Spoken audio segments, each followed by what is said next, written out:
Bir insan əlini oda uzatdığında yanacağını bilər. Bundan heç bir şübhəsi yoxdur. Görəsən həqiqətən yanarmı kimi düşünməz. Bu adam odun əlini yandıracağına qəti olaraq inanır deməkdir. Quran ayələrində isə qəti olaraq imandan bu şəkildə bəhs edilir. Qovulmuş şeytandan Allaha sığınıram. Bu Quran insanlar üçün açıq aydın bir dəlil.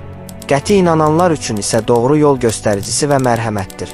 Casiyə surəsi 20-ci ayə. Qəti olaraq iman, od nümunəsində olduğu kimi, qəti və əminliklə heç bir şübhə duymadan, həmin anda ətrafında gördüyü, danışdığı şeylər qədər həqiqət olduğuna əmin olaraq, Allahın varlığına, təkliyinə, qiyamət gününə, cənnətin və cəhənnəmin varlığına iman etmək deməkdir.